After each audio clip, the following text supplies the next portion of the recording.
হুগলির খানাকুল আরামবাগে জলমগ্ন বিভিন্ন এলাকা।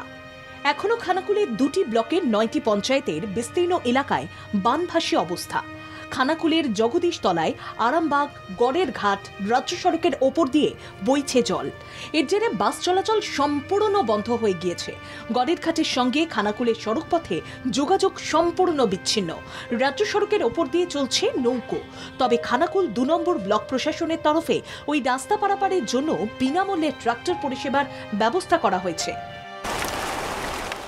বিঘার পর বিঘা চাষের জমি জলের তলায়, কোথাও কোথাও জমিতে এক মানুষ সমান জল। এদিকে বন্যা কবলিত এলাকায় গ্রামীণ স্বাস্থ্য পরিষেবায় চরম সমস্যা দেখা দিয়েছে।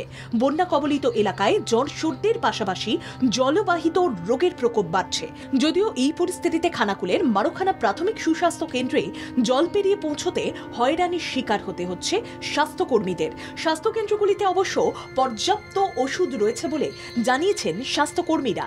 প্রতিকূলতার মধ্যেও পরিষেবা দেওয়ার চেষ্টা চালিয়ে যাচ্ছেন তাঁরা। ইতিমধ্যেই বানভাসী পরিস্থিতি সরেজমিনে খতিয়ে দেখতে গিয়েছিলেন মুখ্যমন্ত্রী মমতা বন্দ্যোপাধ্যায়। প্রশাসনের তরফে তৎপরতার সঙ্গে দুর্গত মানুষকে সহায়তা দেওয়া হচ্ছে। এদিকে লাভপুরে কুয়ে নদীর বাঁধ ভেঙে প্লাবিত প্রায় ২০ থেকে ২৫টি গ্রাম। প্রতি বছরই লাভপুরের ঠিবা অঞ্চলের মানুষকে আতঙ্কে থাকতে হয়।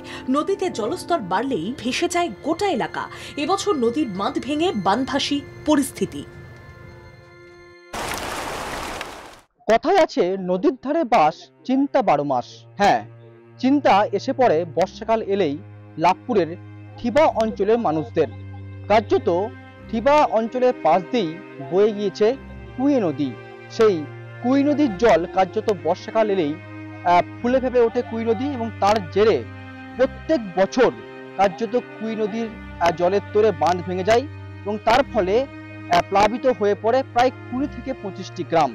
এবছরও তা উন্নত হয়নি। আপনারা জানেন যে প্রায় কিন্তু প্রতিদিনই বলা যেতে পারে ভারী থেকে মাঝারি হালকা বৃষ্টিপাত হচ্ছে, এবং তার জেরে বীরভূমের সমস্ত নদ নদী ফুলে ফেপে উঠেছে, কুই নদীও ফুলে ফেপে উঠেছে, এবং তার জেরে জলের তোরে ভেঙে গেল কুই নদীর বাঁধ। অন্যদিকে হু হু করে বাড়ছে ভাগীরথী নদীর জল। আতঙ্কে তীরবর্তী এলাকার মানুষ। গত ১.৫ মাসের লাগাতার বৃষ্টিতে ব্যাপক জল বেড়েছে নদীয়ার ভাগীরথী নদীতে। ইতিমধ্যে বিভিন্ন ব্যারেজ থেকে শুরু হয়েছে জল ছাড়া। যখন তখন প্লাবিত হওয়ার সম্ভাবনা রয়েছে নদী তীরবর্তী এলাকায়। সেই কারণে রাতের ঘুম উড়েছে স্থানীয় মানুষের। তবে এরপরও কয়েকদিন যদি ভারী বৃষ্টি হয় তাহলে বন্যার আশঙ্কা থেকেই যাচ্ছে। নদীর তীরে একদিকে যেমন রয়েছে কৃষি জমি, অন্যদিকে তাঁত শিল্পের সঙ্গে জড়িত থাকা শ্রমজীবী মানুষ রুটি রুজির তাগিদে কাজ করেন নদীর তীরেই। বর্তমান পরিস্থিতিতে হাঁটু জলে নেমে সেই কাজ করতে হচ্ছে তাঁদের। অনেকটা আতঙ্কের মধ্যেই রয়েছি। এখানে কাপড়েরই মার করি আমরা। জল তো ২-৩ দিনে ভালোই বেড়ে গেল। হ্যাঁ, আরও বাড়ার বোধহয় আশঙ্কা আছে। আমাদের জলটা বাড়লে খুব অসুবিধায়, আমরা কলেজে যাই বন্যা টন্যা হলে। বেড়েছে ভাগীরথী নদীর জল, আর এই আতঙ্কে রাতের ঘুম উড়েছে তীরবর্তী এলাকার মানুষের মধ্যে। আমরা এই মুহূর্তে রয়েছি নদিয়ার শান্তিপুর ভাগীরথী নদীর তীরে। আমি একটু দেখানোর চেষ্টা করব কিভাবে নদীর জল বেড়েছে, অর্থাৎ নদীর একদিকে যেমন জলস্তর বেড়েছে, অন্যদিকে জলোচ্ছ্বাসও বেড়েছে। লাগাতার বেশ কয়েকদিনের টানা বৃষ্টিতে এই জল বেড়েছে বলে কিন্তু বলছেন যারা তীরবর্তী এলাকায় বসবাসকারী মানুষ। তারা একটু ঘুরে দেখানোর চেষ্টা করছি আমি।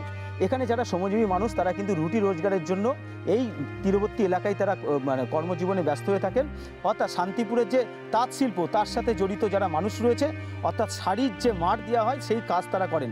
এটা দেখে বোঝা যাচ্ছে যে প্রায় জল কিন্তু অতিরিক্ত বেড়ে যাওয়ার কারণে সব কিন্তু জলমগ্ন হয়ে গেছে। অর্থাৎ তারা রুটি রোজগার কিভাবে করবেন তারা বুঝে উঠতে পারছেন না। আমি একটু ঘুরে দেখানোর চেষ্টা করছি। এখানে যারা কাপড় মার দিচ্ছেন তার পরিস্থিতি কি, ১ হাঁটু জলে নেমে তারা কিন্তু এই কাপড় মার দিতে হচ্ছে। অর্থাৎ তারা জানাচ্ছেন যে আরও যদি বেশ কয়েকদিন বৃষ্টি হয় আর যদি জল বাড়ে তাহলে সত্যি তীরবর্তী এলাকায় প্লাবিত হওয়ার সম্ভাবনা কিন্তু প্রবল রয়েছে। অর্থাৎ সেই চিন্তাতেই রাতের ঘুম উড়েছে তাদের। ভাগীরথী তীরবর্তী এলাকার মানুষ বৃষ্টির জলে টইটম্বুর নদী দেখে ভয়ে আতঙ্কে দিন কাটাচ্ছেন।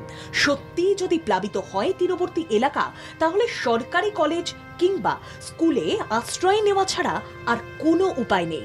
এখন ভরসা প্রশাসন, ভরসা রাজ্য সরকার। সৌভিক গোস্বামী, সৌতিক চক্রবর্তী ও মাধব দেবনাথের রিপোর্ট, বাংলা চাকো।